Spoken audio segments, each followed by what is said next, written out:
I'd like to call this meeting to order.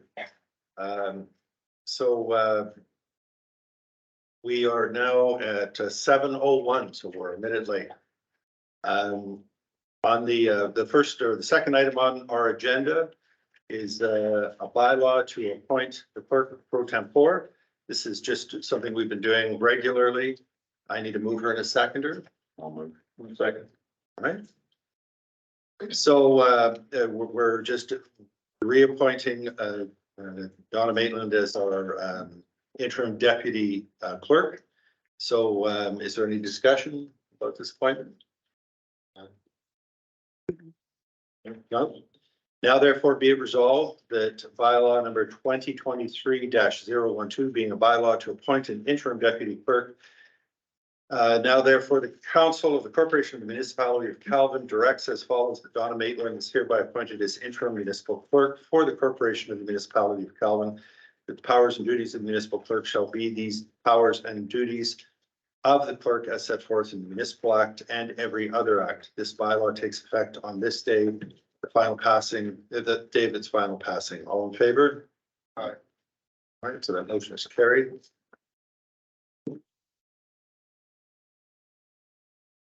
Next item on the agenda is the written disclosure of pecuniary interest and conflict of interest. Does anyone have any? Mr. Grant, Mr. Morton? I can go first. So I'm declaring agenda number 7.1, repeal bylaw 2020-108 policy for the COVID-19 municipal operations. And the reason being out of an abundance of caution. And you had declared at the last meeting. I had declared at the last meeting, I resubmitted a new form with this meeting. Okay. And My conflict is on item number 5, filling of the vacant council seat. My wife is an employee of one of the applicants for the vacant council seat. So I'm going to remove myself during that time. all right, thank you. So duly received. The next item on the agenda is the approval of the previous meeting minutes dated March the 14th and March the 17th. I need a mover and a seconder. Okay, moved by Councillor Grant. Seconded by Councillor Latimer.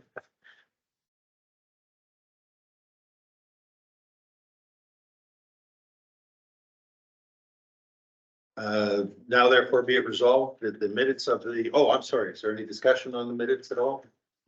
No? No? No. Now therefore be it resolved that the minutes of the previous meetings dated March 14th, 2023 and March 17th, 2023 be approved as circulated. All in favor? Aye. That is carried.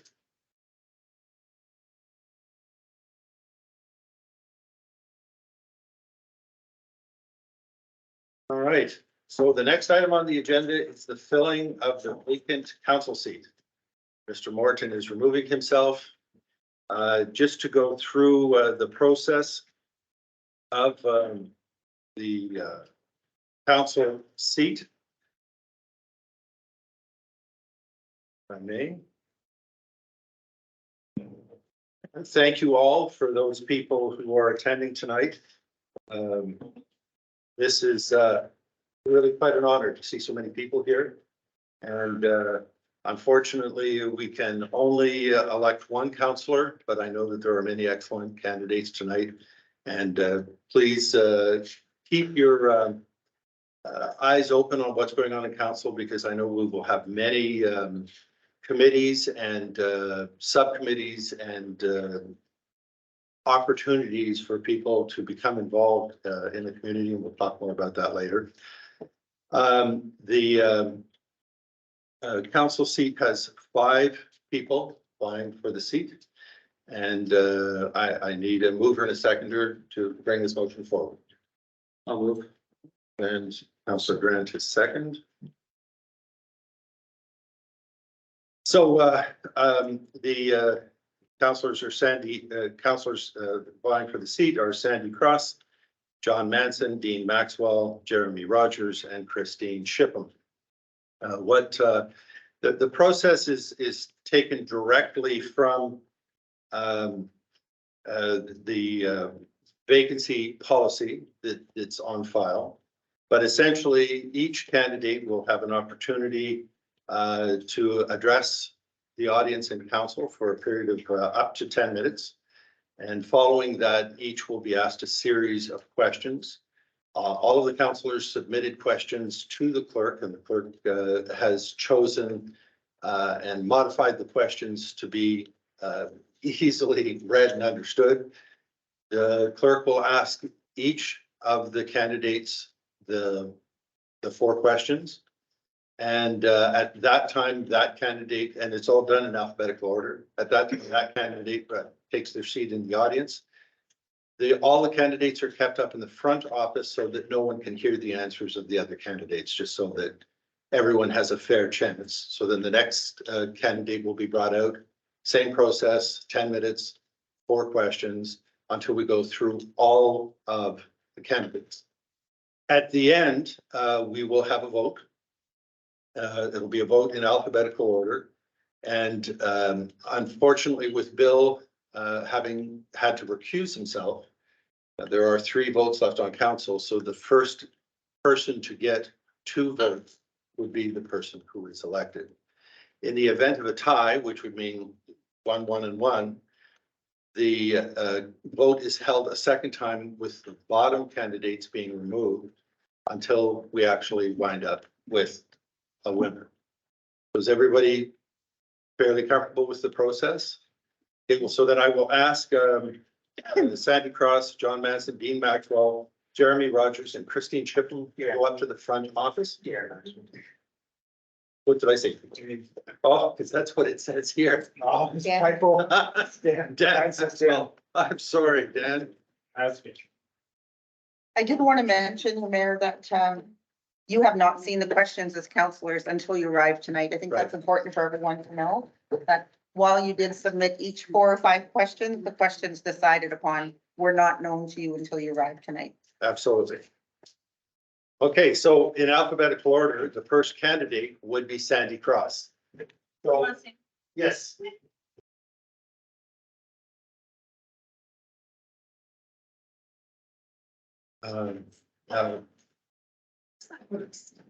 It gave us the questions. Need to back to the maiden name. Oh, that won't help. It's he is also. You have these? Okay. Yes, right here. I know.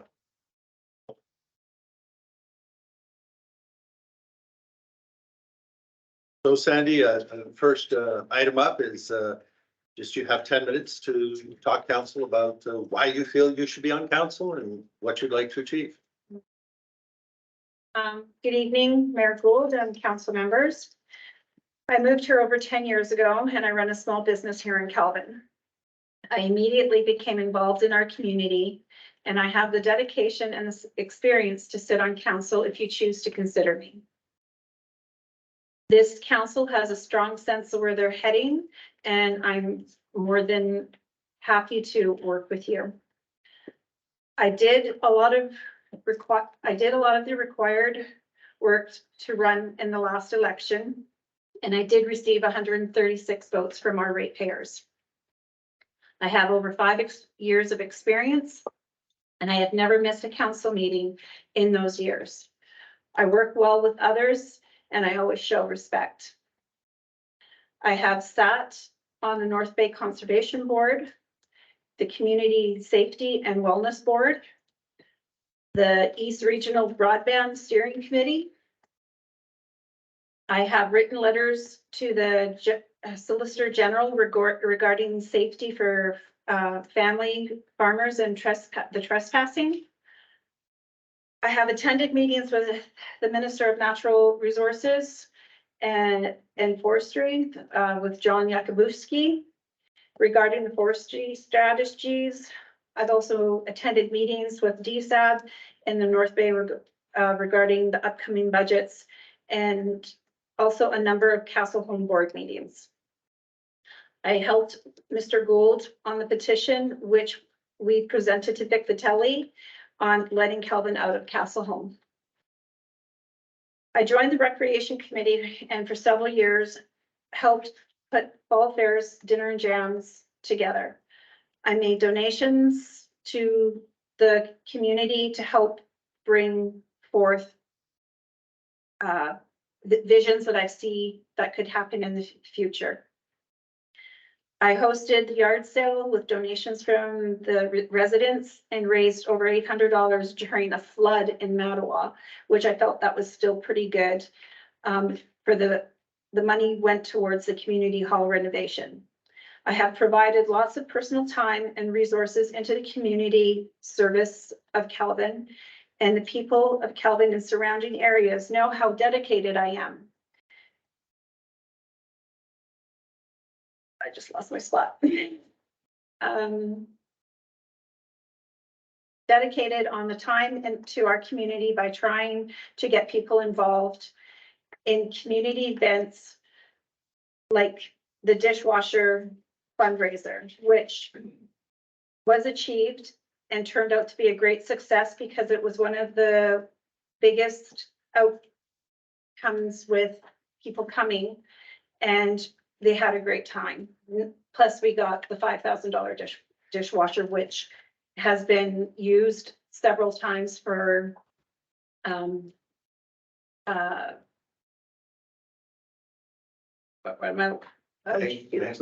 banquets, but the celebration of life and other things that have happened in the community.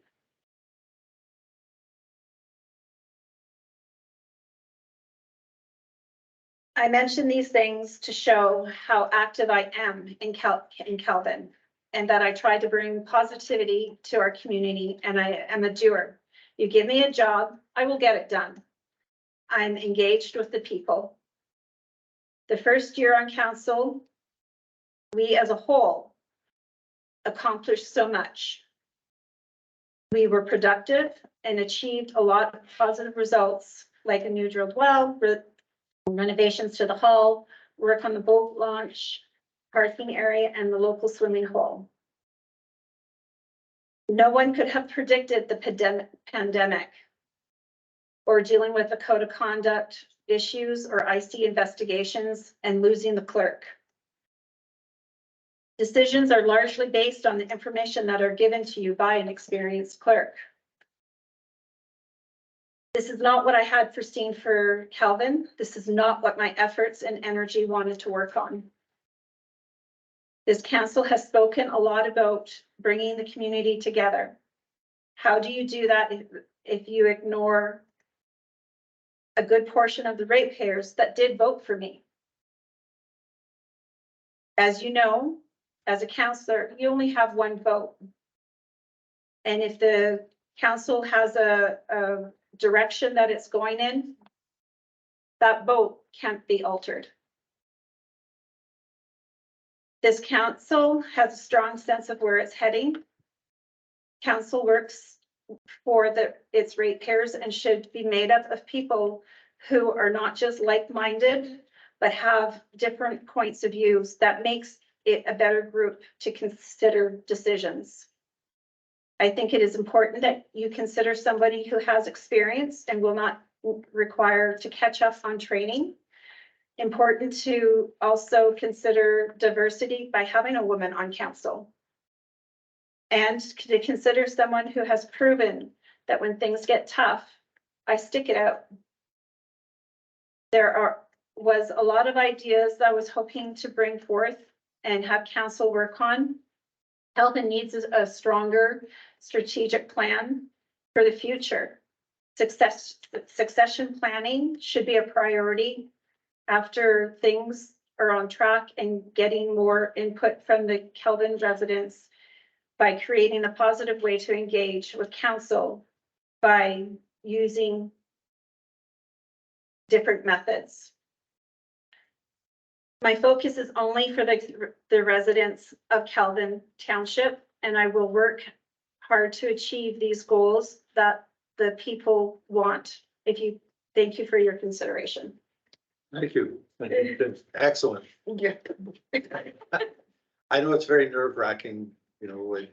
Oh, everybody knows I can talk, is just, you're all watching now, so that's a different thing, so, Who's paying attention? well, that doesn't matter. It just, it's nervous thing, yeah. All right, so can we move on to the questions then? The Yeah. question So I number wanna- one? In case you want to keep your notepad open and write, I know that I'm that sort of person when you're talking and if you're a little bit nervous, but you are. So hope that these aren't too painful, but take your time and I will repeat if you need me to repeat the question. Okay. So first one of four, section 224 D1 of the Ontario Municipal Act establishes the role of council is to ensure the accountability and transparency of the operations of the municipality, including the activities of senior management of the municipality. How does council ensure it's meeting this obligation? For example, what sort of practices, systems, or processes should it have in place to be able to meet and to ensure that it's accountable and transparent, and that it also is aware of the activities of senior management of the municipality? That's a big question.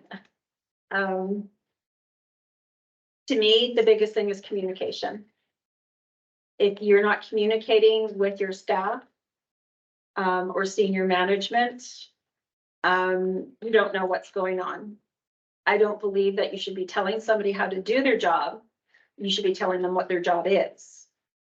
If there's something that needs to be done, and that is the consensus of the whole council, then that job should be done.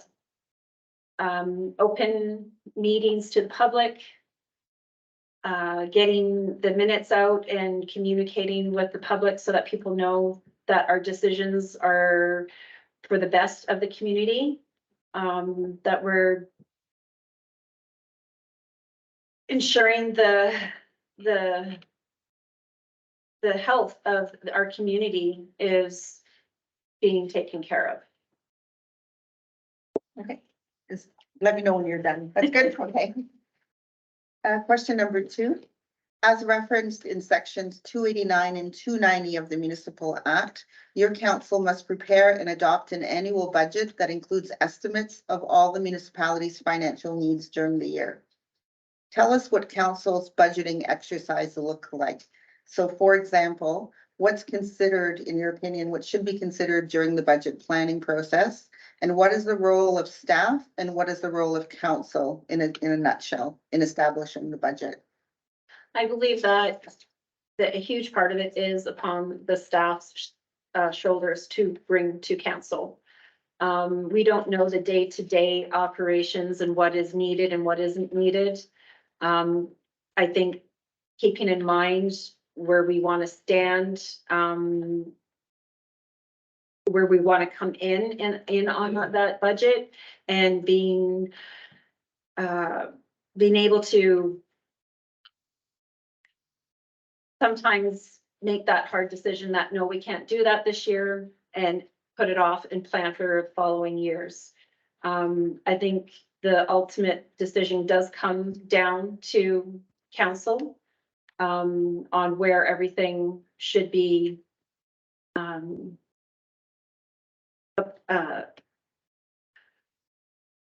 planned for. You have to have a plan. You have to be moving forward and know where you want to be 20 years from now. And every budget accounts for that. I don't know if I answered it right, so. Okay, good. Yeah. So council members are elected by their constituents to represent their views when dealing with issues that come before council, as you know. Constituents have many views and opinions, and you cannot represent them all of the time. There's no secret that there are divisions in this community. What measures do you suggest could help restore relations? It's a very interesting question. What measures?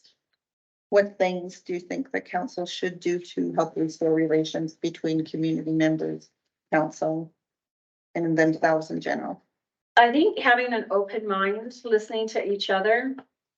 Coming to a middle ground not always one side is right.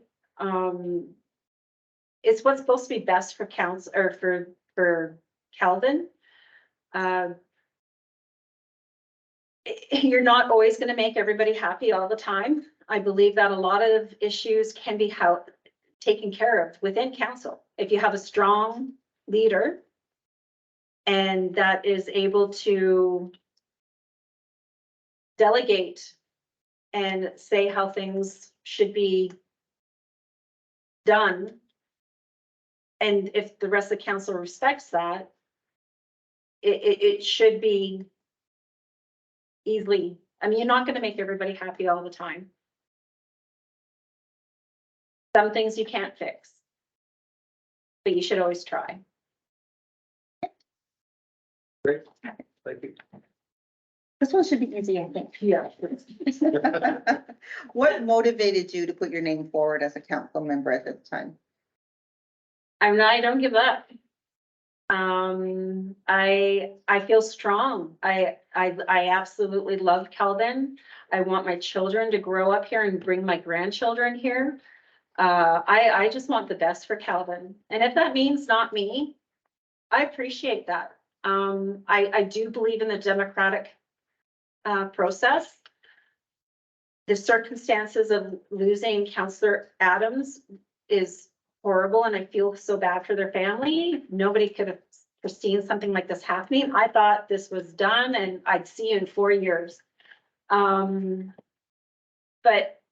people voted for me. They respect what I do. They don't always agree with me. And I'm not always right. I am more than willing to listen and work with anybody. The end goal, the best goal is what's best for Calvin. And I just am willing to do what it takes to and fight for Calvin and look for the things that we need. We can't just be bypassed because we're a small municipality. We have huge things to offer. I have great ideas, but things need to be in place before we move on. So I'm hoping to help with that, with the knowledge that I have. I think I really can be an asset to this council. I can leave my personal feelings or my personal beliefs at the door before I walk in. Sometimes it is hard. I have discovered this after not getting into this council. I think for about a week I was acting like a child, but I'm willing to do the work. So that's as personal as I can get. Thank you. You very much, Sandy, for coming forward. Excellent responses, and wish you the best of luck. Thank you. Thank you. Thank you. So I have to go back there? No, you Okay. can stay out in the audience now.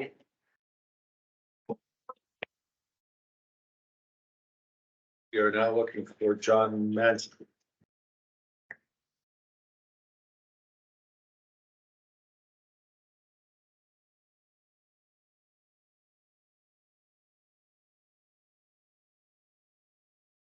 Small recess, at some. You think so? Yeah. That's okay, I'll do anything that you know. Okay. It's more than.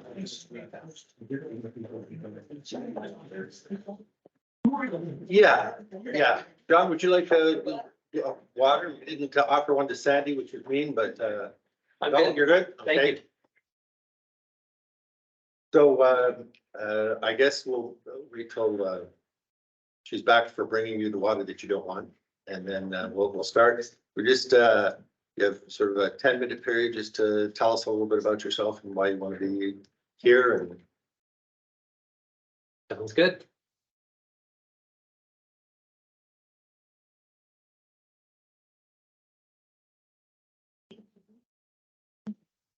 oh, sure, you were going to read one. Oh, You're from them all. That's the one. thank you.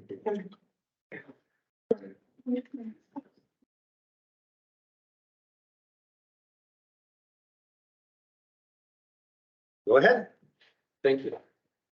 Well, I'm fairly new to Calvin. about 2.5 years ago, moved here from North Bay. I was born and raised in North Bay. Lived there all my life and always wanted to move to the country. It just took a long time. And that's the way it goes sometimes, but I would never look back now. It's just very peaceful out here. So we moved at a good time too. Moved out here just, before the COVID nonsense kind of took hold. So it was a good time to get out of the city. I've got a couple of kids. I work with one of them. She's her and her husband. We have a multi-generational family business where we do financial planning and investment management. So been doing that for close to 30 years now. And worked with my father initially until he passed away, and then my son-in-law kind of joined to fill that spot up. And yeah, it's a lot of fun actually. Working with family has its interesting times, but at the end of the day, hard to trust anyone as much as you can trust your family. So works well. My partner, she works in Mattawa full-time. I spend half the time working from home, half the time working from my office in North Bay. Just depends on what's going on.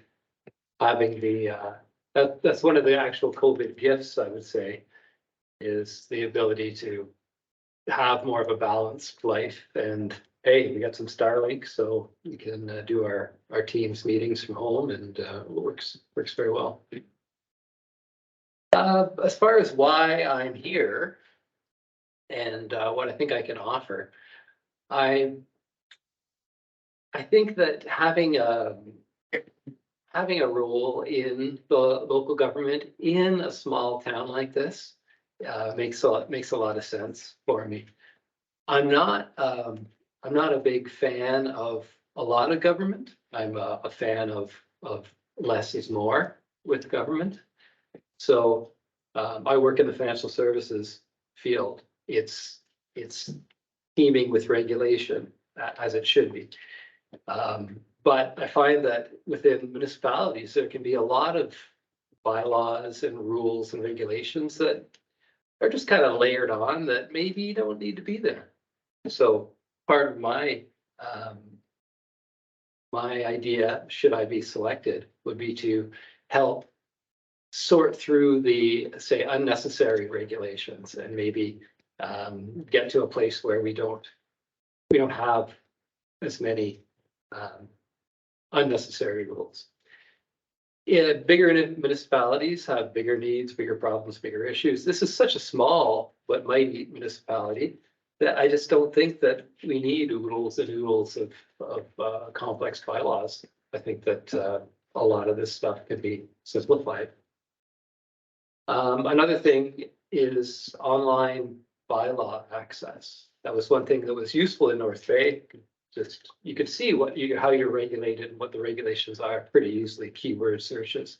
So I think that function should be brought to the table here so that we can see what we're dealing with. Because if I want to say get at an endeavor of sorts, a business or something like that, it would be good if you could kind of check out what you're able and allowed to do and what you're not, instead of having to kind of come down here and be bugging people for that sort of information. So that's another thing that I feel kind of strongly about. And that goes into just general transparency of rules and regulations. We should know how we're being regulated and what that's all about. So I think I bring some financial literacy to the table as well, working in the financial services business. A lot of insight into personal finance with people, which that should translate, fairly nicely into municipal finance. Not the same thing, but the basics are there. So I've had some experience on there's an industry association called Advocates for Financial Services across Canada. And for a few years, I was president of that in the North Bay chapter. So that's probably my only experience on a board. But it was very useful, learned a lot, and it was a lot of fun as well. You kind of get working with people and get to know them and can enjoy yourself. So trying to think of anything else I should touch on. I think I would say I'm a very caring and compassionate person. So I think a good role on this council as well would be someone with those qualities. Because it's not always about the numbers, and it's not all, sometimes you need to kind of look beyond what, say, if there's an issue with say bylaw infraction. Because sometimes there's a story behind there that needs to be looked at before you just, run with enforcement. So that's something that I really believe in. So I would also say that I think there should be along those similar lines a ratepayer distress fund, and something where if someone's going through a little bit of financial challenge, or say they're underhoused, or say they're back behind on their taxes, if there could be a fund developed in order to give those folks a hand. We all go through challenging times in our lives. Sometimes we make our own challenges, other times they find us. But sometimes people just need a hand instead of just some enforcement. So I think that's pretty much all I have to say. And All right. Thank you, sir. We have a group of 4 questions for you. Okay. And Donna will go through them and just relax and go for it. Thank you.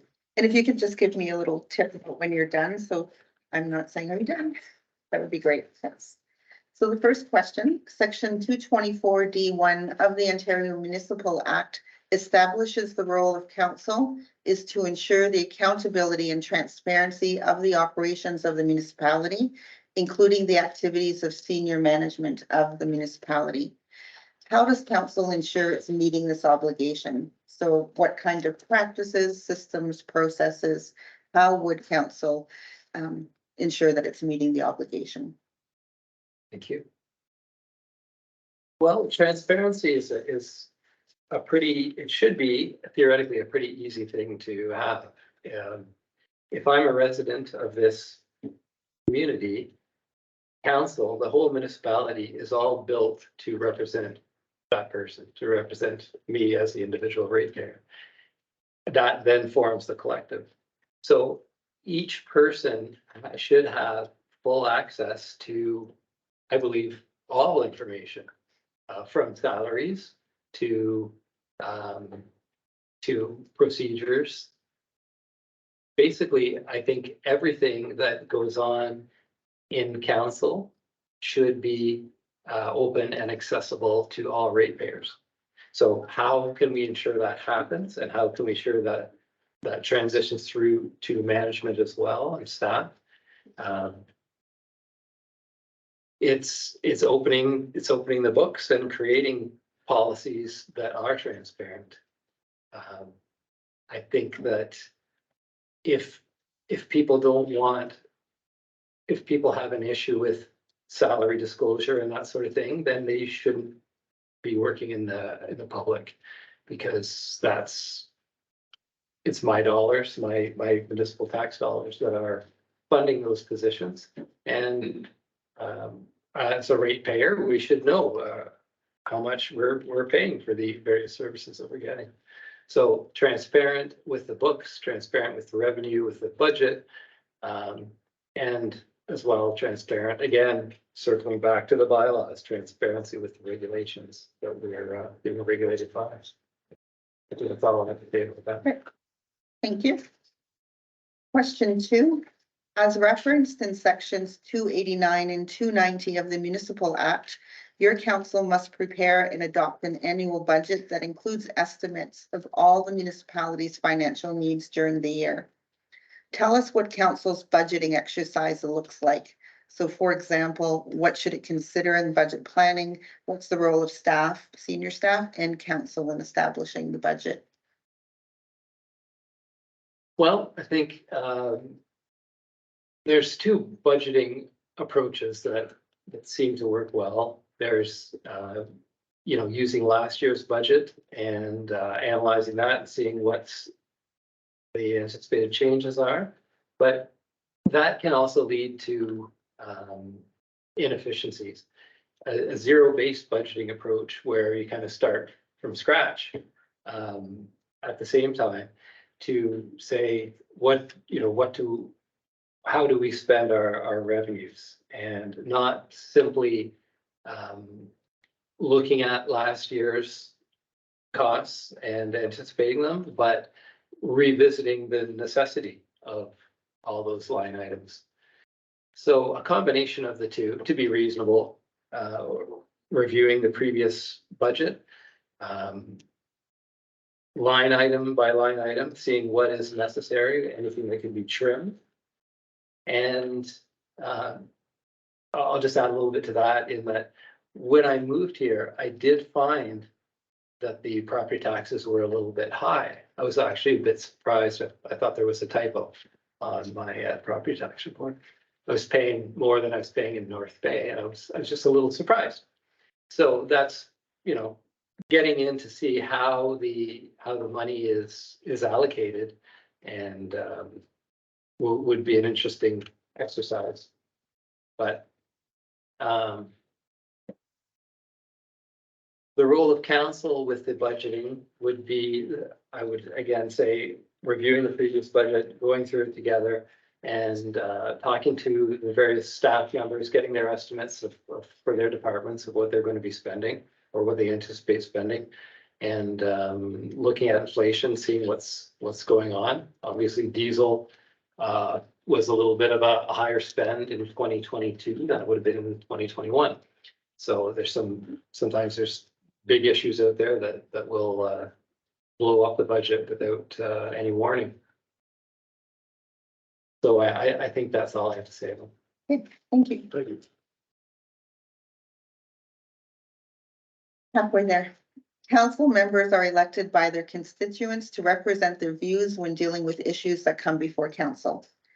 Constituents have many views and opinions, and you cannot represent them all of the time. There's no secret that there are divisions in this community. What measures or actions do you suggest could help store relations? Good question. So transparency would be a very large piece of that pie, I think. Showing when you have full transparency, then there's not much left to have, in secrecy. So a transparent approach to all aspects of the municipality, as well as in dealing with individuals. We all have different views of what our ideal community would look like. I already said I like a little bit of less government. Some people might like a little more government. I like a little bit less services and lower tax bill. Other people might want a heated swimming pool. So everyone has their own ideas, and all of those ideas should be met and listened to thoroughly to understand where they're coming from. But given the limited resources of the community, it's just going to have to be a matter of, do a reasonable amount of people share the same views? Because if one person wants that heated swimming pool, it's really not gonna work very well. But if most of the community did, well, then maybe there's a way to raise funds. Maybe there's a way to get something like that done. So I think this is a small enough community that we can also reach out and ask questions online, Survey Monkey style, where we can have a link in the newsletter that people could respond to, send out a survey in the newsletter for people to respond to get feedback. Those are good ways, I think, to listen to what people are saying. And then I think that having that transparency, listening to people, having people feel that they're being heard would go a long way to bridging some of the gaps within the community. Last question. What motivated you to put your name forward as a council member at this time? Well, the main reason was when I moved here, I really enjoyed the people I met, and I enjoyed the community, and I love the property, and it's a great place. But I was also a little bit discouraged. Well, not discouraged. I was a little bit surprised to find that the municipality was in litigation with several different residents, and that several different residents were having their housing at risk as they were underhoused. And that really surprised me. I hadn't really heard of that sort of activity at that level before. So it really kind of it piqued my curiosity. So I kind of dug into that a little bit. And I didn't like that. And I think that litigation is an absolute last resort. That council is the community. That council represents the community. And if we're suing our ratepayers, we're suing ourselves. It's something that disturbed me. So I would like to, if selected, my voice would be one that would downplay the notion of litigation, the notion of people's homes being put at risk. There'd be other solutions that I would strive to find. Sometimes perhaps you can't. Sometimes perhaps in those situations they were at the last resort. But that's really why I'm here. Thank you very much, John. Appreciate all your answers, and please have a seat. Go back. Yeah, and we'll follow the next candidate, which would be And Dan Messel. Yeah.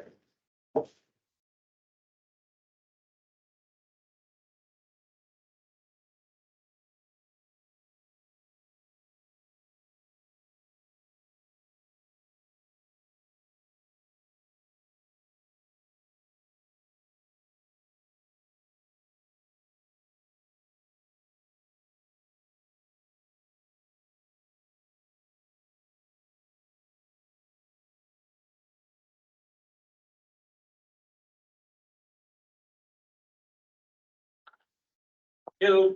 Hello, Dan. Here. Hey, please. So we'll start off by giving you 10 minutes just to tell us a little bit about yourself and your motivation to move towards seat at the council. So whenever you're ready. Thank you for the opportunity to be here. And first of all, let me express my condolences that loss of Debbie. She was an inspiration to the community, and you know, we're going to miss her. Big shoes to fill for sure. What I'll do is I'll give you a bit of my background first. I'm born and raised in Calvin. Consider myself old stock, really. I'm a Calvinite. Always been a Calvinite. Grew up here, and you know, other than the 9 years we spent down south after getting educated there and starting our family down there, we decided that in '92 we would move up here and do a lifestyle change. We had great jobs down there. My wife was a food scientist. I was working at Sheridan College, and you know, we had the pension jobs, and it would have been a whole different lifestyle. But we wanted to change. We wanted to raise our kids in the north, and that's why we moved back here. We wanted the fresh air, the things that we knew when we both were raised here, and we knew that this was the right place to raise our family. So we came up here and we started our business in 1992, Maxwell Pottery. We had some success with that, and it worked out well. It was a risk, but we managed to, good luck and a bit of lots of planning. We got things going in that. We quickly became popular in the wholesale market. We did shows in the south where we would sell at the Can Gift Show, and we won a couple of awards there. In 2015, we won Best Business in North Bay by the North Bay Chamber of Commerce for a company with under 10 employees. We sell to 150 stores, and that's where that's our base of our business is our wholesale line that we sell. We also have our own work that we make as well in our showroom, which is mostly made by me there. We create a lot of jobs in the area. At any one time, you come into our shop, it's not uncommon to see 8 people working in there. So we know that has taught us a lot about economic development and about how to survive in the north in business. We moved up here. We were community people when we came here. We still are. First thing we did when we got up here is we started working with the committee to get a playground going. So we raised funds, we raised about $10,000, and we started first playground that we have up here now.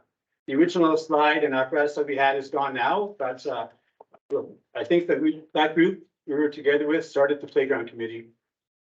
I also joined the fire department at the time, and I became the chief and training officer on the fire department. At that time, we were starting to do auto extrication, so we bought some jaws and we got some cutters, and we started practicing auto extrication. And it wasn't long before we were doing highway calls, which started to make us some money because we could do insurance claims on those calls. And excuse me a sec. And so I was there at that time where I think our fire department is very well trained, and we were doing interior attacks. We were doing assistant pumping where we do several pumps, and we were doing a lot of intensive training. We would go to Gravenhurst, the fire college, for spend a weekend there, get some practice there. We do auto extrication up in Temagami, spend a weekend up there. So we were doing some really active stuff at the time, and I think our fire department was really was strong then. I mean, it's still strong now, but those times we took it up a level. We kept it there. We had baseball with the kids in the summer here. We had 3 different levels. We had T-ball, intermediate, and seniors, and we organized that. We helped along with a committee of us. We got that going, and it was very popular there. We would have parties in the hall here at Halloween. We would turn this place into a haunted house. And we had lots of fun stuff, and that's what we used to do back in those days. The other thing we do is we also run Twilight Camp. It's a camp out on Twilight Camp Road, and we provide service there for about just under 40 families that we service there. And I run I'm the water guy there, so I'm a trained water testing person because you have to have all the water. It has to be chlorinated, it has to be safe to drink. Back about 25 years ago, I was a counselor as well. I was with Dave Carmichael at the time. That was a good learning experience. I did a term there, and I decided to take a break after that because we still had young kids. And at that point, I learned that being a counselor takes a lot of time and energy. And I think it was taking a little bit too much away from my kids. So I decided to take a break and come back when my kids were growing up. And that's why I came back again last term. We actually had a lot of great things done in the last term. We got running water to the hall here. For the first time, they told us it couldn't be done, but we persevered and we were able to get good quality water here. And, we were quite happy with that achievement. We got air conditioning in here, so we have an event in the summer. The wedding can be in here and people are comfortable. We got we got a swimming area up off the Madiford River, and we secured that so that people can swim there freely. There's space to park there, and you can. That's now secured for generations to come. So there will always be a place that people can go swim in the natural water of in our community. And we're proud that we had that done. We ordered a rink liner. It sounds like a small thing, but suddenly because of the rink liner, the rink practically made itself, and we could have the rink open for the Christmas season. Because in the past, we always had problems getting the ice made because of just the process of making the ice. The other thing, we got the new signs done, and I pushed hard to get welcome home on those signs. To me, that was very important because this is my home. And when I come in from a long trip down south, something like that, come in off the highway, the first thing I feel when I turn off at the Highway 17 is like, I'm home. And you just feel your blood pressure like drop off, and it's like, yeah, I'm home. This is my home. I think that I'm a level-headed thinker, and I always make the decisions that's in the best of our community, for the best what our people need. And I always want to make my decisions, but I have to consider everybody and not just the ones that are speaking the loudest. That's something that's important when I'm thinking about something. I have some visions for our township, and I think that moving forward, most important thing is to get the office going well. We need to hire a good CEO, one that's going to take control, because the CEO is almost more important than the mayor. No offense, Mayor, but the CEO is in there every day. You know, council meets once every 2 weeks for 2 hours, but the CEO he's living the whole experience, and it's very important that we have a strong CEO that can direct us and help us to all move forward as a group. And a good asset management plan is really important as well. Once we get an asset management plan, everything kind of just comes off of that asset management plan. So if you have a strong asset management plan in place, we can focus more on our core services. I know most people, what they want in Calvin is good roads. Like, roads are always the number one question when you ask people, like, what are your issues? Roads are always the first thing that people want. So we have to make sure we're taking care of the core services first, which I think is most important is roads. And not just the maintenance of the roads, but we do need good maintenance, but also development of new roads, something we have to consider. And also keep access to the road allowances and the road that the right of ways that are still there. We have to make sure that those are preserved for future developments and for access with that for maybe an ATV or some other recreational vehicles as well. The landfill is a very important. It's dear to my heart, the landfill, because I see that we could take this so much farther. The landfill. It's there's just so much stuff still going over the edge that's not necessary. And I know that every year we put aside money to close the landfill, because we had to save like $1 million or something like that to close that down in 35 years or 40, whatever the life expectancy of it is. My idea is that if we could extend the life expectancy of that to say 100 years by diverting a lot more things that are going over the edge, because a lot of things that are going over the edge could be recycled, but we don't have this setup for that. Just glass, for example, can't go over the edge, goes over the edge. But what if we were to maybe, we can't recycle now, but how about if we stored it just in a pile up on top, where we've got that new footprint up on top that we've leveled off up there? Perhaps we could store things that can't be recycled now, but in the future they may be able to, or we could find something. The other thing I see, like all this plastic chairs and things like that, maybe we could stack all these plastic chairs up on top so they're not being buried into the landfill. I also would like to see more technology there so that our staff has the tools to recycle more and divert more from the landfill site. I like to think of more as a recycling center and not so much as a landfill site. So to stop burying everything, maybe just diverting a lot more. I know we're doing a good job diverting, but I think we could still do a lot more if we added some technology in there that makes separating our, maybe we need to get some money from another level of government and build a building there where we can have a sorting center. We could also probably take each one of the communities if we develop to a level where we could actually start making money off of this. Recreational is important, but it's nobody wants to see a lot of money spent on it. So I think recreational is best run by a volunteer base. So if you have a group of volunteers that want to have, for example, take care of the rink, that's the best way to run something like that. If we're doing it by employees, it quickly racks up the costs of maintaining something simple as, I'm just using ice cream for example, but if we could get that employee base, if we could get that as a volunteer base, then I think it would be better for the community. We could continue to lobby governments so that we could get, everybody dreams of this roof being over the rink. Well, that can't come out of our own tax base, but there are funds that we could apply for from the federal and the provincial governments to do that. I see all the communities in the area, like Bondfield, just got more money to fix up their riverfront and their rink as well. I think they got such a rink this year. I was walking North Bay a couple months ago and I couldn't believe the development all along the lake where we used to go there. It was just a band shell. It's all new tennis courts in there. And so communities are getting this money from other levels of government. So we've got to get a chunk of this as well and add this to our recreational department here. Dan, we're getting up to 10 minutes there. Okay, so I really like the way the current council is operating, and I really want to be part of it.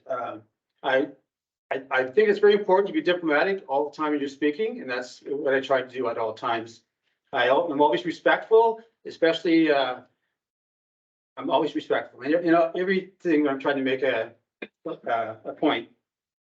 I think I'm a voice of business and I'm a voice of tourism as well. That's what I bring to the group as part of my experiences. But I'm ready to roll my sleeves. I'm ready to get to work. I really want this job. Thank you, Dan. So we have a couple of questions for you that have been pre-selected. And Donna will present those, and she's asked previous candidates to let her know when you sort of come to the conclusion of your answer so that she knows to move on to the next question. So that I don't keep you going, you can't go anymore. Okay. Okay. Section 224D1 of the Ontario Municipal Act establishes the role of council to ensure the accountability and transparency of the operations of the municipality, including the activities of senior management of the municipality. How does council ensure it's meeting this obligation? So for example, what practices, systems should it have in place to be able to do so? So accountability and what else? Transparency of the operations of the municipality and of senior management. The transparency and accountability. Well, I think we're doing that already, like the way we operate in the meeting, having the meetings broadcasted like this, that is the transparency. Anyone can come to the meeting and sit in. I know sometimes people think there's secret things going on in the meeting, but when a meeting is closed, it has to be closed for obvious reasons, because it deals with an individual or it's dealing with something that that's just by law cannot be made public. So in terms of what else we could do, or I think we're doing a good job of that. I think the current council is doing a good job on that, and I don't see any problem with transparency in our community. And I think if anything, we're more transparent than a lot of other communities, because you can definitely find out what's going on at the council meetings, and you can see them all online shortly after. So that's probably all I have to say. Number 2, as referenced in sections 289 and 90 of the Municipal Act, your council must prepare and adopt an annual budget that includes the estimate of all of its financial needs during the year. Tell us what council's budget exercise looks like. So for example, what's considered during budget planning and what is the role of senior staff and council in establishing the budget? So I think, well, we need to see what happens first is that you have to see the budget, the initial draft of the budget, which is put together by the staff, the senior staff, and all the departments.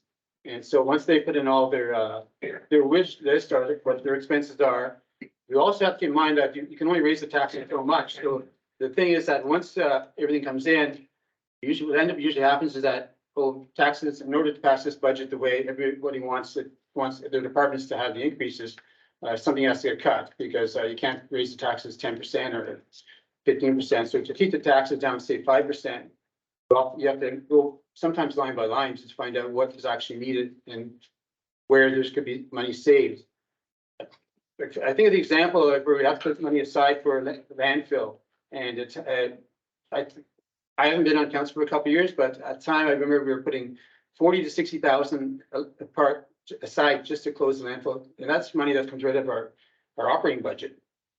But you have to put this in the reserve. There's a lot of reserve accounts, and but if we could think maybe buy some technology that would extend the life of the landfill, well then we can we wouldn't have to put so much aside every year, so that can bring in some there's some money that can free up for other departments. But you have to prioritize in the budget of what's important to the community, and the most important line of the budget to me is always going to be the roads department. That we have to make sure that the roads are safe and people living in the community like we live in, the winter we have here, we have to make sure that we've got a properly budgeted roads department. Now, all the departments are important, of course, but when we're looking for cuts, there's always a problem where someone has to give, and sometimes the road department is the first one to go, but you cannot take away sand from the road. But if we're running efficiently as efficient township, and we're not seeing what comes to mind is like a lot of money that goes for things and investigations or things that are not going back into the community. That's like where it's like, that just hurts to see my $10,000 get whipped away just for some type of investigation or something like that. Okay. So, We're good. Thank you. these are hard questions. They are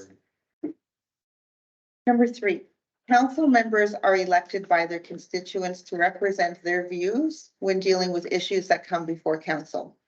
Constituents have many views and opinions, and you cannot represent them all of the time. There's no secret that there are divisions in this community. What measures do you suggest could help restore relations within the community? That's a very good question. I think that one of the most important things is providing good governance to our community and making sure that we have a solid council and with a good CAO that's providing services that people want. I think that you can't please everybody all the time. I used to say, can I please half the people half the amount of time? But when you're making decisions, you have to always keep in mind that it's not just the people that are the loudest speaking to you. You have to consider all 500, 600, I don't know what we are exactly, members of our community and how they're going to benefit the best from that. And I think if people see a consistent attitude towards that, they really be divisions, but it won't be because of council or because of how the township's being run. But right now, I think people want to see the services being delivered in an efficient manner. And that's the main thing that we have to make sure that we can get the services out there efficiently and just treat everybody equal. Good, thank you. Thank you. Last question. Want to lean back for a minute? What motivated you to put your name forward as a council member at this time? Yeah, well, I think this particular council right now is very inspiring, and it's I just see all the positivity here, and I like being part of positive things, and I thought I want to be part of this group because it's a great group that's working together and they're getting things done, and also I care about my community, so I want to make sure that my community is on the right track. And you know, when people come up to you and complain about something, you know, I can usually direct them on how to go and get this fixed, but I just want to be part of that, be part of the moving forward, be part of the positive energy. And that's what I want to bring forward is a positive energy. Sometimes I did resign from last council. I'll have to address the elephant in the room, but it was, you know, there's only so much negativity that it gets to a point when it's too much negativity. It's really unhealthy for you. And I had to make a decision. Sometimes you have to know when to throw your cards in sometimes. And it got to the point where we weren't doing anything productive for the township. And I thought maybe if I got somebody else with a fresh look at the problem could take it farther and do a better job than I could do. But I think I'm re-energized now and I'm ready to come back and fight the fight. Thank you. Thank you very much, Ed. I do appreciate your time. I just have a seat in the audience and we will have the next person come out.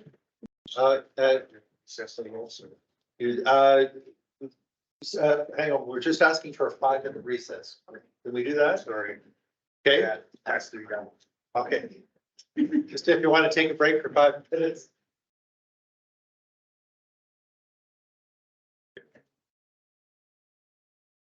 They're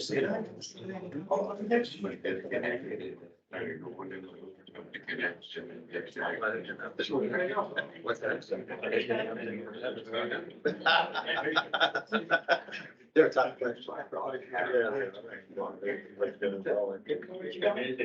I think so. There's certainly different character. You see it character.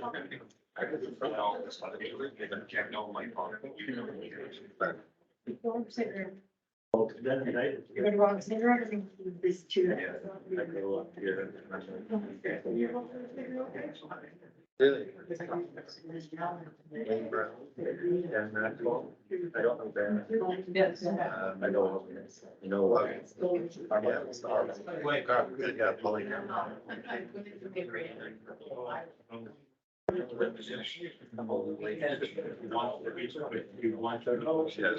Bobby, all right there. Yeah. I don't mean. There's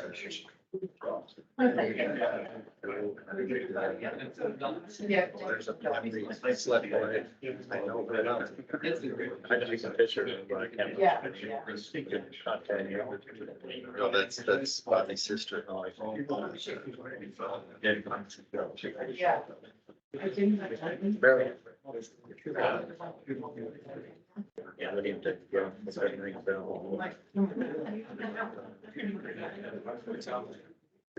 Yeah, I. Yeah. I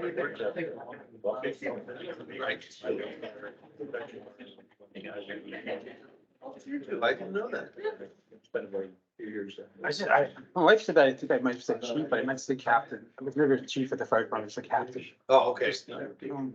I said chief. I'm sorry. Yeah. I'll change that. Actually, I didn't write that down.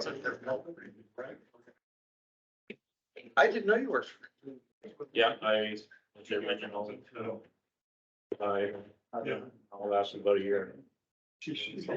Probably longer than most people. I knew her when certainly are alive as well. So we're still. Yes. Yeah, I knew, I just told her. Perfect. He came over the house and I know it was very hard. Like he was.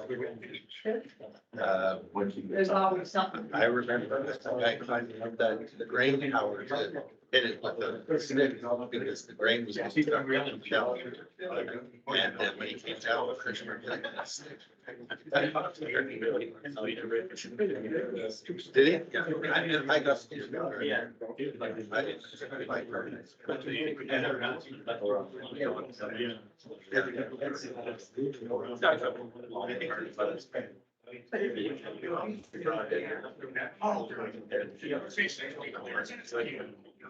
Yes, that's why I like my wife,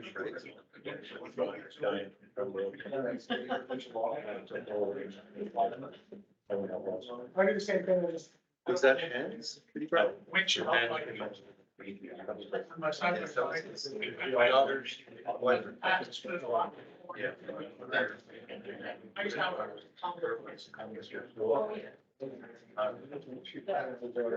Yes.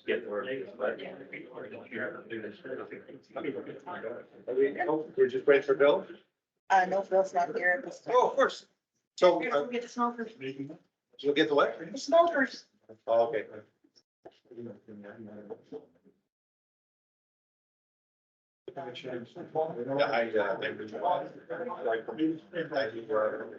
was very friendly. Really. I didn't get so much.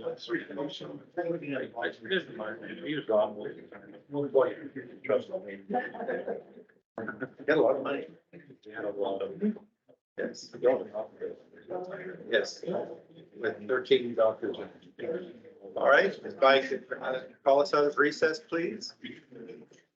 Thank you. Let me just call us back out of recess, please. All right, so we have our next candidate, Jeremy Rogers. Everyone's just had 10 minutes to tell us a little bit about themselves and their aspirations for council. So go ahead, Jeremy. Okay, so I've lived here for, I think this is my 7th year. Got a daughter, son, wife, family guy. I live up the hill here, 100 acres. A little bit about me. I have a background in construction. Did about 20 years in construction for commercial construction. I'm very familiar with tender process, estimates, both looking at them and putting them together. My current role, which I've been at for 2.5 years, I'm a union president with roughly 650 members. So I'm very, very familiar with federal and provincial employment law and health and safety guidelines and law. I'm very strong with conflict resolution and mediation. I've been the lead in many contract negotiations, both federally and provincially, workplaces, including Crown corporations. I'm used to creating, amending, following, and enforcing bylaws, procedures, and policies. I've built strong working relationships with both the MP and MPP in our area. Through work, I'm used to leading and being financially responsible for large amounts of people. I was elected by 600 working class people to be their voice and look out for their best interests at all times. And I take that very serious. It's a lot of responsibility, and I'm happy to be the chosen one for my local. And I'd like to offer the same service to the people of this municipality and be that voice. And yeah, so I think that's it that I have to say, and on with the questions. All right, well, thank you very much. Donna will be presenting with 4 questions that we're posing. And if you would be so kind as to let her know when you sort of come to the end of your answer so that she can move on to the next question. All right. Okay. Section 224 D1 of the Ontario Municipal Act establishes the role of council to ensure the accountability and transparency of the operations of the municipality, including the activities of senior management. How does council ensure it's meeting this obligation? So for example, what practices, systems, or processes should it have in place to be able to do so? Well, I think the discussions they have at their meetings, there's guidelines on how a motion's presented, how it's amended, you know, following those guidelines. Just standard operating procedures that are required. Yeah, that's it. Okay. You. As referenced in sections 289 and 290 of the Municipal Act, your council must prepare and adopt an annual budget that includes estimate of all the municipality's financial needs for the year. Tell us what council's budget exercise looks like. For example, what is considered during the budget planning, and what is the role of senior staff and council in establishing that budget? Well, I think the role is to obviously make sure you don't go over your budget, your set amounts. You need to weigh in all the different expenses. Make sure you have the amounts for those expenses. See if you've had overtures in the past, compare with past financial reports, and make sure you're meeting your threshold and try and save money where you can. See, you know, listen to your constituents, listen to your employees, listen to your fellow councillors for suggestions on how to save and other solutions in maintaining the budget. Okay. Question 3, council members are elected by their constituents to represent their views when dealing with issues that come before council. Constituents have many views and opinions, and you cannot represent them all of the time. There's no secret that there are divisions in this community.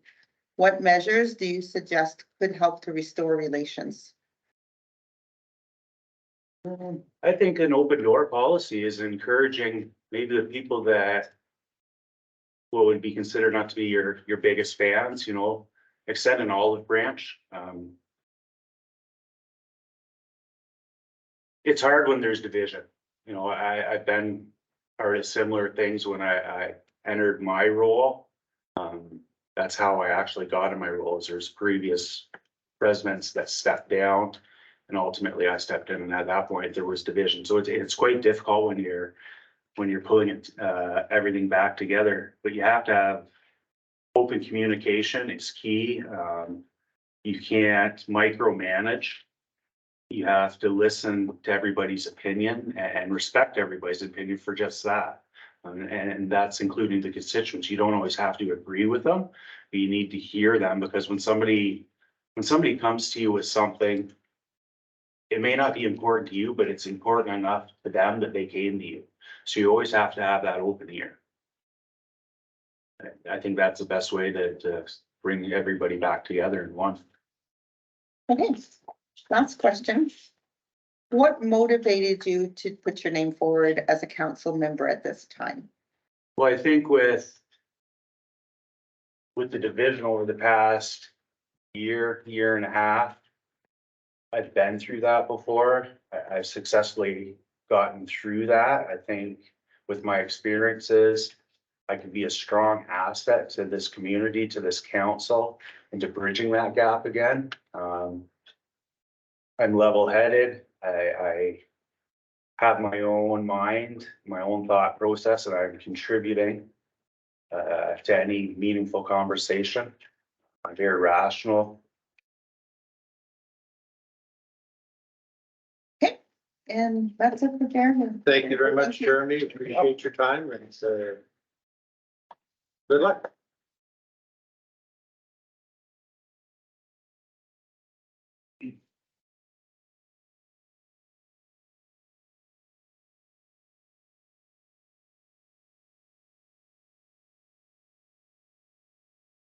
I know that will get.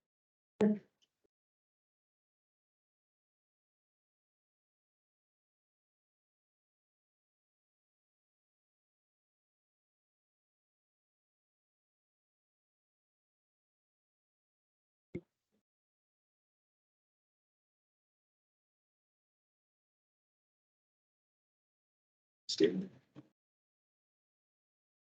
And our last candidate is Christine Schiffman.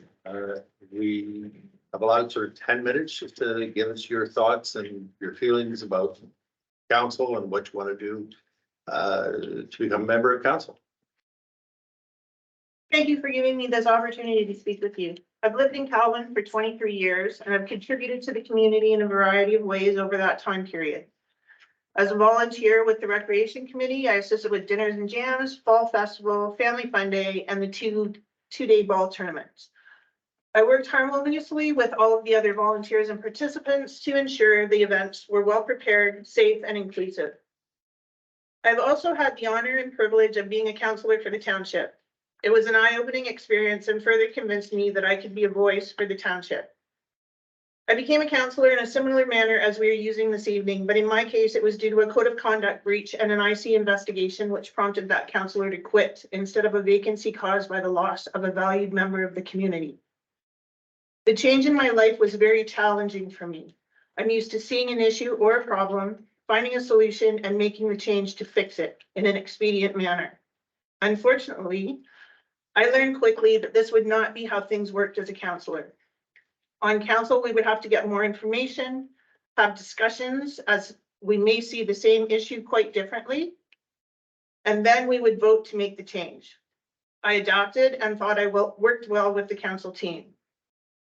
The term small community does not reflect the passion or the love the people here feel for their township, but our community is growing quickly. With growth must come change, as the infrastructure to sustain the growth needs to grow and change as well. Most people are resistant to change as they believe it will not be the same as the old policy, bylaw, or the level of service will deteriorate. That is the definition of change. To take something that is the same, of the same kind, and grow it or change it to make it newer or better. I know that not everyone will agree with the change. As I said before, people are resistant to change. But if you refuse to give it a chance, then you are rejecting the chance that it could be great. There are people that will say that it worked fine before, and they may be correct that it worked fine for them, but it did not necessarily work for the rest of the community. In accordance with the Municipal Act, the role of council is to represent the public. Council does this by developing, evaluating, and putting procedures in place to determine the administration and control are there to implement the decisions of council. To ensure there is accountability and transparency in the operations of the township. In short, council should be looking to the making of the laws and rules to govern the township, but the day-to-day operation of running the township belongs to the staff that are there day in, day out, and are implementing the decisions no matter who is on council. The job of council is to ensure that it works for everyone, not just a few. There's no need to tear down what came before or throw it away. We should all learn from what came before and try to improve on what it represents as we move into the future. Bylaws need to change with the times and current laws in place, not stay in the past. I want to focus on the whole community, not the few of the community. I have a business management certificate, which I earned with honors, and I feel this will assist me in my dealings with staff, other councillors, and the public. It will also allow me to support the municipality in its operations and in serving on the committees I may be privileged to sit on.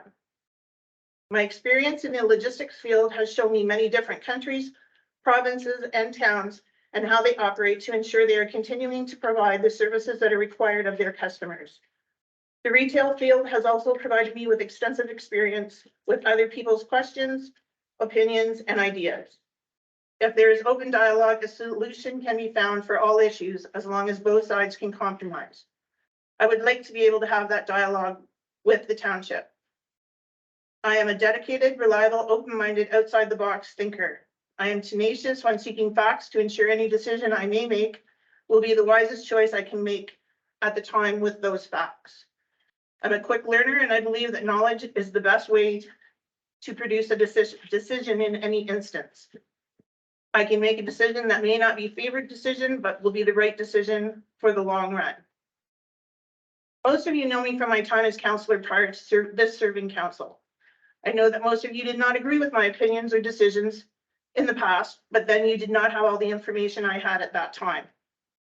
There was also the issue of only half the information being put out there for all to see by those who thought they had the whole story. I was put in a difficult position and had a trying time when people in the township used social media to ridicule my opinions and decisions, called me names without having the moral character to communicate with me directly. I managed to keep my self-esteem and attributed the one-sided dialogue to the fact that those making those comments did not know me, nor did they want to know me. At no time were there any emails, phone calls, or other methods of trying to touch base with me. All comments were done at a distance, with a few ways for me to reach out to the individual making them. Yes, I could have responded in the same manner as they were using, but the issue would not be resolved in a responsible, polite, and civilized manner. I will always be willing to talk to someone, but not at the risk of being ridiculed or put down, as I have too much self-respect for myself to tolerate that behavior.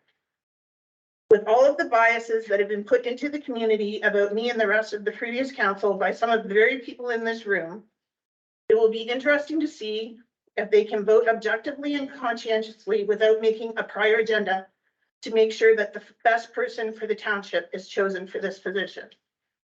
Thank you. Thank you. We now have 4 questions for you. Donna will first lead them. If you could let her know when you concluded your answer so that she knows to move on, please. Okay. Question number 1, Christine. Section 226E1 of the Ontario Municipal Act establishes the role of council to ensure the accountability and transparency of the operations of the municipality, including the activities of senior management of the municipality. How does council ensure it's meeting this obligation? So, for example, what practices, systems, or processes does it have in place to do so? Well, there's already bylaws and policies that are in place, and they have to trust their staff. Their staff knows what they're supposed to be doing. They run the day-to-day business. They need to allow their staff to make the day-to-day running. And if there is problems, their staff will come back to them. They will ask them questions. They will allow for the fact that council may need to go back to the table and talk some more and find out another way to do this. Okay, thanks. Thank you. Question number 2, as referenced in sections 289 and 290 of the Municipal Act, your council must prepare and adopt an annual budget that includes estimates of all the municipality's financial needs during the year. Tell us what council's budgeting exercise looks like.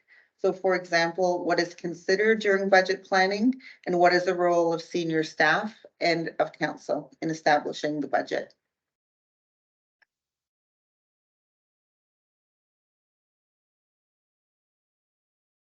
Senior staff should be able to come up with numbers that are needed or that were used from the previous years and to project what the new budget should be for those different departments that are needed. Council has the job either agreeing with what staff is saying or asking some difficult questions to see if maybe things could get pared down, or maybe there was things that staff didn't think about that council knows about that need to be added into something. So there's a lot of different scenarios that need to be looked at before you can actually make a budget that is going to work. And it needs to be started early in the year so that, and it should be done with a 2 or 3 year goal so that you have projections going into the next year and the next year and the next year, and not just 1 year at a time. Thank you. Question 3, council members are elected by their constituents to represent their views when dealing with issues that come before council. Constituents have many views and opinions, and you cannot represent all of them all of the time. There's no secret that there are divisions in this community. What measures do you suggest could help to restore relations in the community?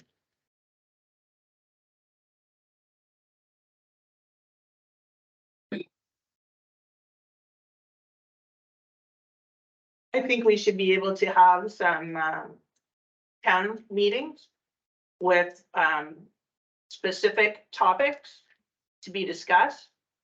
And maybe have 4 or 5 of them with different topics. So if one of the topics is the budget, then that's what gets discussed at one meeting. If the state of the roads or the state of the landfill or something is another thing that is of a concern, then that would be another meeting that could be held, and we have the township would be able to come forward and state their opinions and their ideas at that time. Okay. Thank you. Last question. What motivated you to put your name forward as a council member at this time? I don't feel that I'm finished with what I started when I became a councillor back before the election.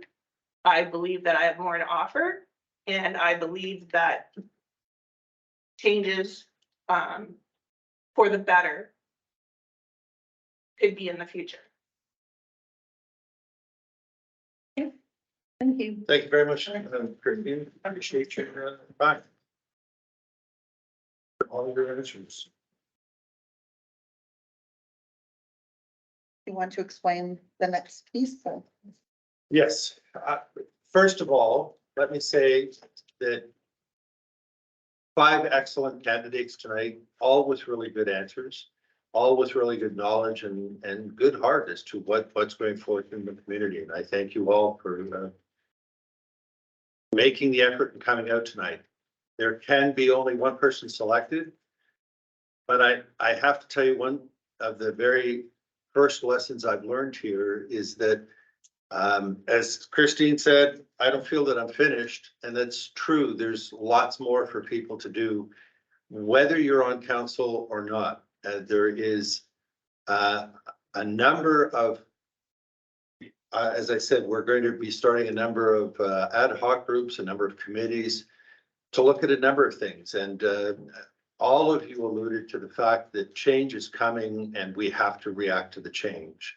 And there are things that we have to do moving forward. And I'm not going to give a big long speech about it, but I will, tell you that the population of Canada just hit just shy of 40 million as brought out by Statistics Canada 2 days ago.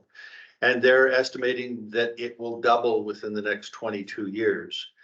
That's going to have an effect on Calvin, no matter what we think. And we have to start preparing for those changes. We need committees in this township that are going to work on all sorts of things, whether it be, and I'll just tell you that Donna, our temporary clerk, is the president of a board of directors in another township working on seniors housing. And they have developed 3 seniors housing units. John, am I correct? About 15 homes per unit. Is that? Total of 28 units. Total of 28 units. And that was set up by a board of directors to work with the township and work with CMHC to get these built. And we need to do things like that here in Calvin. And that takes people to volunteer to be on those boards of directors to do that. And the people that presented tonight are all really viable candidates for all of those positions. So anyway, thank you all for coming, and your presentations were all really good. What we will be doing now is calling for a vote on each candidate in alphabetical order. And it'll just be a vote of a show of hands. Because there are 3 members of council, quorum becomes 2. So the first candidate to receive 2 votes becomes the elected candidate or the chosen candidate. So So I'll call everyone's names out in alphabetical order as you presented and look for the show of hands and record the vote. Candidate Sandy Cross. Councillor Grant. Latimer. Merkel. Candidate Manson, sorry.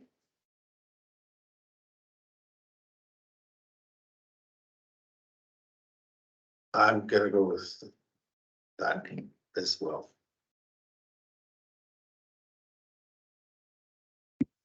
And we have a tie though. We can't have a We tie. have a tie, right? You only have 1 vote, sorry. I only have 1 vote. Okay, that's it. Congratulations. So Councillor Manson is, candidate Manson is chosen as the replacement councillor. And congratulations. And thank you again for everyone who did do the work. And please don't drift off. We need you in this township. So if we can move on to the next item on the, if those who would like to stay for the next little bit of the meeting, welcome to do so. We have a couple of resolutions passed, but if you wish to leave, you're welcome to do so as well.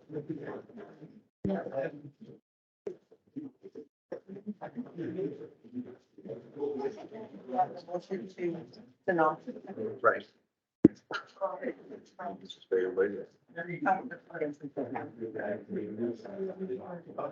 All right, so the next item on the agenda is resolution number 2023-069. It's to appoint, therefore, to resolve to appoint John Manson to a position on council. May I have a mover and a seconder, please? I'll move.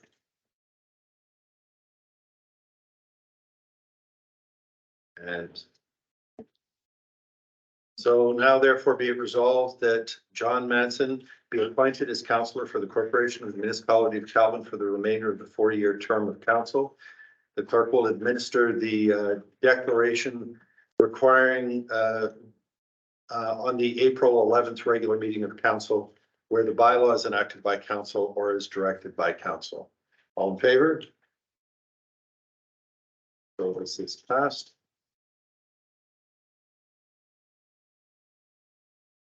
So the next item on the agenda is now,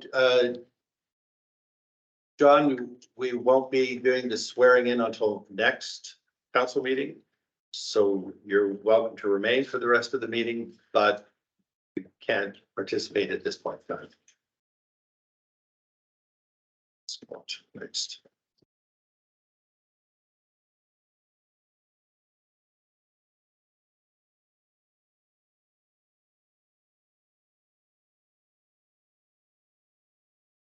Okay, so the next item on the agenda is item 6, which is an action letter for the East Nipissing Planning Board for Jason Lambert and Passion Isagi. I need a mover and a seconder. Okay. Moved by and seconded by. Second. So is there any discussion on this? If you've all had a chance to look at the application, yes? Just simply that, there's a small edit on the resolution. To show the entrance, this agreed upon? Yeah, Yes. yeah, just one word typo. Okay, any other discussion? It says here that it's known as 0 Suzanne Road, but the property across the street is 550. Are they gonna give them a number? That is a There's number other- that the planning board can't come up with. Yeah. Yeah. Not yet, so they'll do that later for So we're just providing comment on. the whether- property, yeah, okay. Okay, so be it resolved that whereas an application for this consent number 2023-01 in the names of Jason Lambert, Meter Sama and Parshan Masagi have filed with the East Nipissing Planning Board on land known as 0 Suzanne Road, part of lot 11, concession 6, municipality of Calvin, for the purpose of creating one residential lot of approximately 5 acres. So I'll call this to a vote. All in favor? Carried.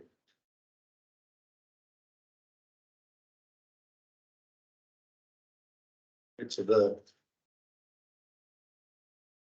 we now are in section 7, which is 7.1, and Dean is leaving us as a declared conflict of interest.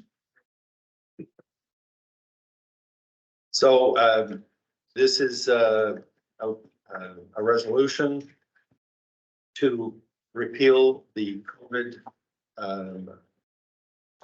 municipal operations and services reopening plan. So by virtue of resolution number 2023-053 adopted on March 14th, 2023, whereas the Corporation of Municipality of Calvin declared that the COVID-19 state of emergency has ended, we are now looking at a resolution to repeal the policy of the COVID-19 municipal operations. I need a mover and a seconder.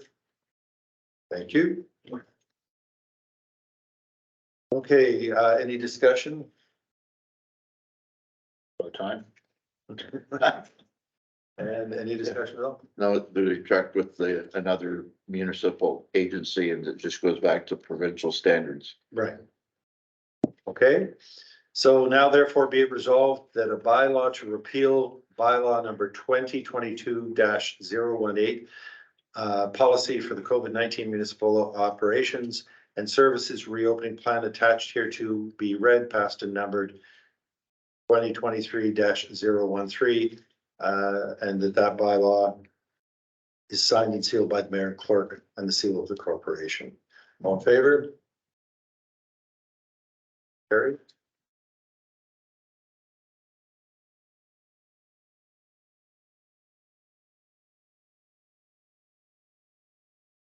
The next item on the agenda is pertaining to the bylaw to adopt the dog pound agreement between the corporation of the township of Bonfield and the corporation of municipality of Calvin.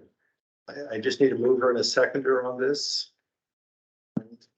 Move and a seconder. Second.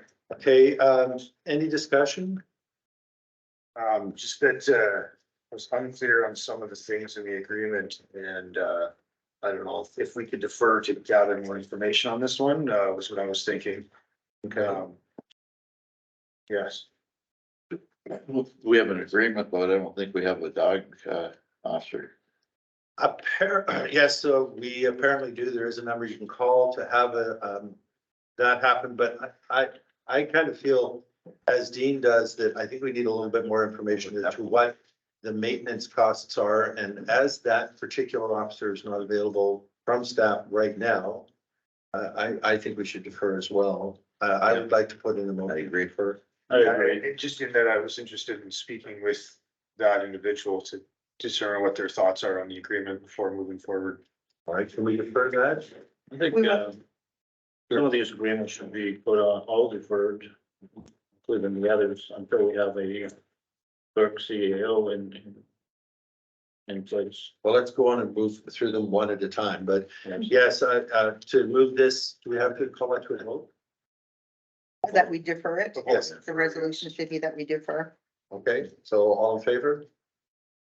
Okay, so that motion is deferred. Do we have the resolution first called for that we defer it then? Yes, So mover to defer it, sorry? Just pardon me? didn't do the move to defer. Okay, so I'm sorry, I need a mover and a seconder to prepare that motion. I can move to defer. I'll second. And we have voted on it ahead of time. As usual. The next item up for discussion is that the item of the fire services to residents in the township of Lauder and Folter.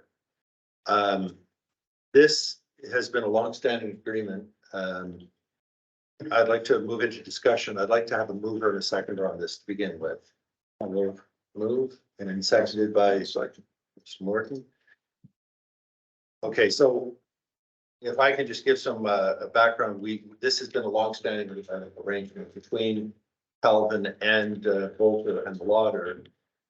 Residents living within a certain mileage range of the town border into Lauder or Bolter can pay a fee to the fire department, and the fire department will respond to the call for fire services. And that's covered if they do pay this fee on an annual basis. They have been doing this for a number of years, and it's a continued arrangement. And what actually staff has been telling residents of Lauder is that they're covered now anyway, because they have traditionally paid this fee. This should be something that should be reviewed by the fire department, I think, at some point in time. But since we're actually agreeing to provide this service right now, probably should be collecting the funds that those residents pay. If the residents do not pay the fee and the fire department's called, then they have to pay for the fire call. So right now, we've told residents in Bolter and Lauder that, yes, they are covered because traditionally they have been. Well, I don't think we'd ignore a Good Samaritan Act for the sake of $75, but I do think it needs to be reevaluated. You know, how long is this agreement? The agreement needs to be in place, but like maybe the conditions need to be reevaluated. And I agree. If I can just add a little bit, I think, I think I'd like to try to move ahead on this, from January to December of this year. And, because of the tradition and the standing of it being there, I would personally like to move ahead. But I also think that it's something that should be done in advance of the coming year. And, so we would have time, I think, for even the following year to, further review, in a more organized way, than just having this here in front of us. But right now, I do support moving forward. These agreements have been in place for a while. They've been previously discussed, and, it's just my opinion, but they should absolutely be reviewed, and that's why they're coming to us. But, I think that we would want to do that review in advance of January of next year for sure. So this fall. With the fire department. Absolutely, with the advice of the fire chief and the CMO. Well, to expand on your knowledge of what the thing is, it's not from Calvin Township, it's from Highway 630. So it's residents that live within a certain area of Highway 630, and the fire department covers from Calvin Township all the way down to the park. Right. And then it's a double-sided agreement. We don't give, the fire department doesn't get compensation if we respond down there, if they're not in agreement. Okay. So we have a fire service, but that one, that came up actually on a call you were involved in. If we responded to a accident that was off in the bush outside of that area, Mhm. we're not covering it under compensation, which became the focal point of a previous investigation. Okay, But if we responded to a fire, we were covered. So it's protecting the fire department as well, because if we're not authorized to go there, we can't go there. and this agreement allows. Authorized the fire department to go there. So we can't drive down that highway unless they have that agreement. All right. That makes sense. So it's a double-edged sword, yeah. Right on. If I might, your Mayor, I did also make note of many of these agreements that between Sandra and I, thank you, we've been looking to find knowing from a past time here that these were done later in the year, even last year. So that there's a note in the Outlook calendar that I'm keeping for whoever your new CEO might be in the future, so that they can look at this mid-year, as Dean suggested, so that it's not coming well beyond, as it has at least for the last couple of years. We do have residents right now from Lauder and Boulder calling, looking for their bill because they are concerned that they may not be covered, and rightly so. So this is one that we should, definitely pass tonight. The bill they can provide to their insurance company to prove that they have House insurance. fire. Fire insurance. Yeah. I do believe that is, I don't live in the unorganized township, but I think that is something that they do as well. They can, use this as a way of proving service. Makes sense. Insurance Well, reasons. just, that was a discussion on the last council about removing the fire department, and all of our house insurances would have skyrocketed. How far you are from the fire hall. No, I think somebody on previous council wanted to disband the fire department to save money. And our house insurance then would have been based on the fact that Papineau and Bonville would have been a responding fire department. I think there was a home destroyed in here a few weeks ago with no insurance because they don't have a, well, that's the rumor, they don't have a fire department. All right, any further discussion on this motion? No? No. All right, then I'll call this to a vote. Whereas the Corporation of the Municipality of Calvin established bylaw number 565 to enter into an agreement with the residents in the designated area of the unincorporated townships of Lauder and Boulder for the provision of fire protection services. And whereas the Council of the Corporation of the Municipality of Calvin and the residents of the unincorporated townships of Lauder and Boulder's annual agreement for fire protection expired on December 31st, 2022. Now therefore be resolved that the municipality of Calvin ratifies the attached agreement for the period of January the 1st, 2023 until December 31st, 2023 inclusive. Just call that to a vote. All in favor? Okay, so that motion is carried. Oh, I'm sorry. Did you combine the ecology one into the same motion, or is that? No, it's a separate motion. Okay. So we also have an agreement with the Ecology Center. And in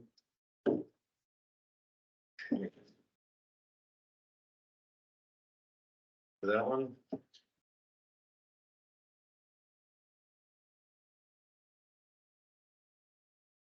So this is a motion that we provide fire coverage for the Canadian Ecology Center. And again,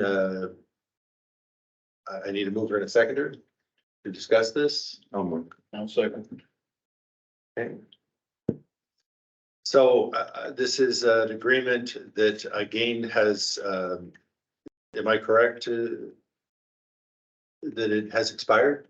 Same. Same. And I do want to make note also that many of these agreements, as you see being brought forward to you tonight, are 1 year, they're annual agreements.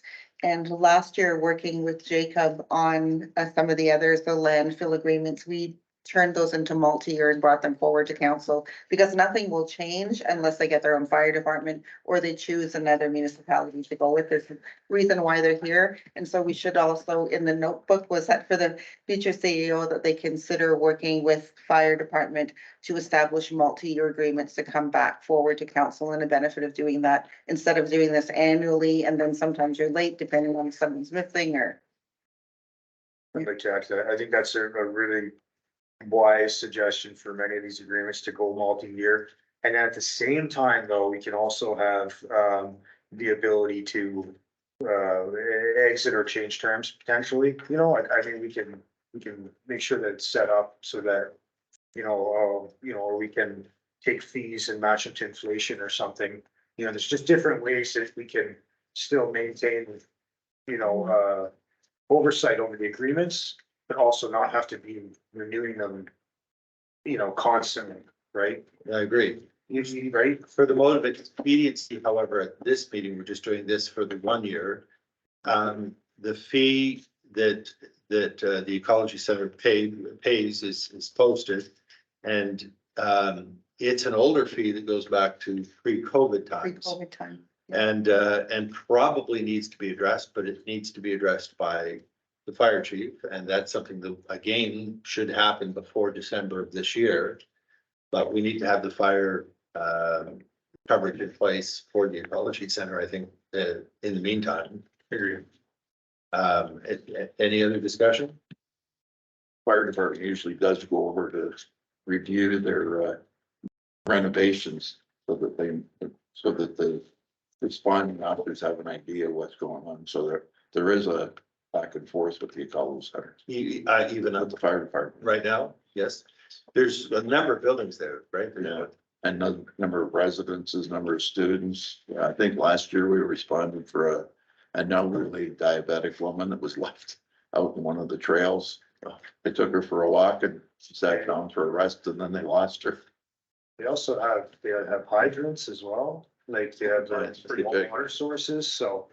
There's occasionally there's a tour, kind of like a tour set up or, an information thing, so you got quite a bit going on there and. It's I don't think they require our services on a regular basis by any means, but It's more of an informative thing to go over there just to see what we got to deal with when we get there. I guess the only thing that would be up for discussion would be the fee structure, and that would be something that we would have to do prior to the end of this coming year. Exactly. Okay, well, if there's no further discussion, then I'd like to call this to a vote. I'll read the motion again. Therefore, be it resolved that the Council of the Municipality of Calvin ratifies the attached agreement as follows, that the mayor and clerk are designated as signing officers and are authorized to execute the agreement on behalf of the corporation of the municipality of Calvin, and the agreement between the corporation of the municipality of Calvin and the Canadian Ecology Center be hereto attached and form part of the parcel of this bylaw as Schedule A. All in favor? All right, so this motion is carried.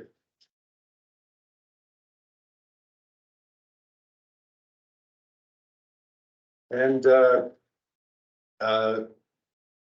we have an employment issue to discuss, labor relations issues as well. So we are now going to be moving into closed session. Sorry, John, do I have to ask her to leave ahead of time or after I pass the motion? I would suggest first that maybe because it's going into closed session, that you read, there's more than one reason. Okay, That one is about dealing with a personnel matter that's identifiable, and the other is to deal with employee negotiations. all right, Separate issues. pass the resolution. all right. So I need a mover and a seconder to move into closed session. Amy Grant, it's moved. And seconder. Everybody's sitting there looking at me, waiting for me to put my hand on. Now therefore be it resolved that council now move into closed session pursuant to section 239, 2B to deal with a personal matter about an identifiable individual, including municipal employees, and pursuant to section 239, 2D labor relations or employee negotiations. All those in favor? All right, so I have to ask everyone to say goodnight. Again, thank you for your attendance this evening. And we'll see you again soon. Thank you.